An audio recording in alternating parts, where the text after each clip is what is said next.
Hello guys, welcome back to my channel. So today I'm going to show you how I make this homemade bread. In here I have all my ingredients: 500 grams all-purpose flour, 45 grams sugar, 55 grams unsalted butter, 250 grams milk. I have a pinch of salt, 1 egg, and 7 grams of yeast.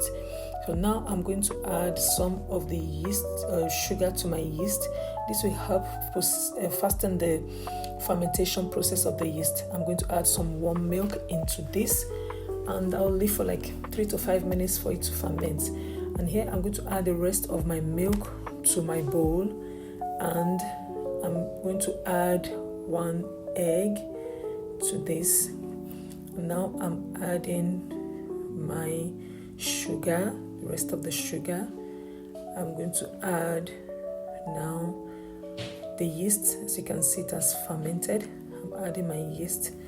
I'm going to stir everything together, pinch of salt, and I'm going to mix everything together. And now I'm going to gradually add my flour. Gradually, don't just dump all your flour in it at the same time. I'm going to mix it together. I'll keep adding the flour until I'm done. And this process, you can actually bake this bread, mix your dough overnight and keep in the fridge. Yes, you heard me right. Mix your dough overnight, cover it tightly and keep in the fridge. It's going to save you a lot of time the next morning when you wake up, and all you need to do is just cut it out, roll it, and it's fasting your process in the morning. I've done this several times, and we have fresh homemade bread to eat in the morning. Here I'm going to add my butter to my dough. I'm still going to mix everything till everything combines together. Here I added some vegetable oil on my bowl so it doesn't stick when it rises, because it's going to double in size.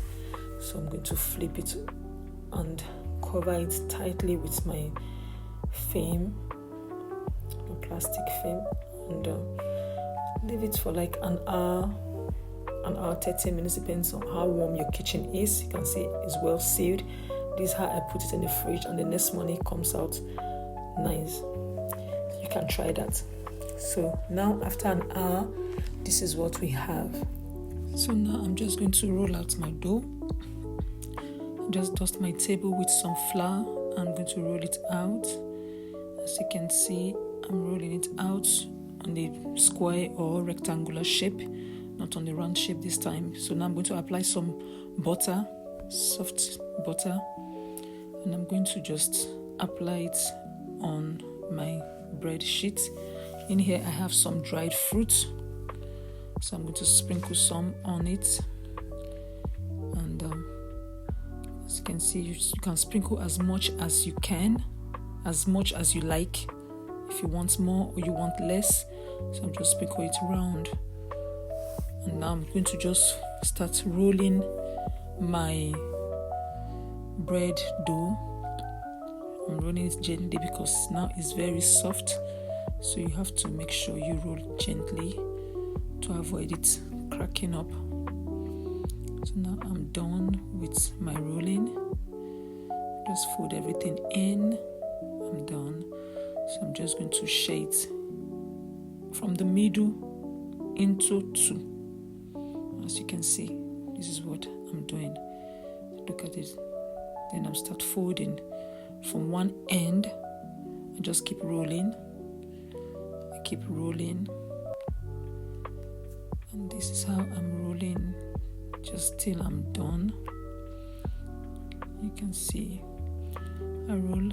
It's how you get the beautiful rose shape for this bread dough.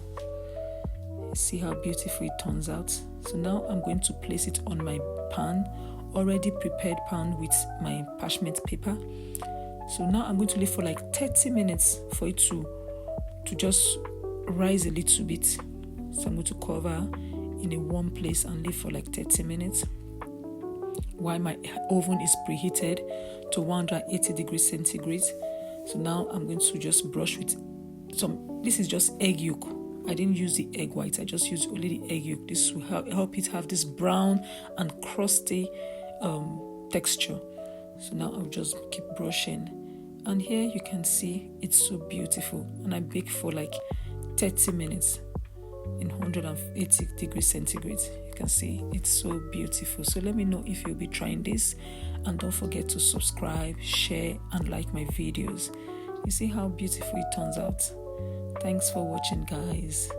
Bye, and see you soon. Till my next one. Bye.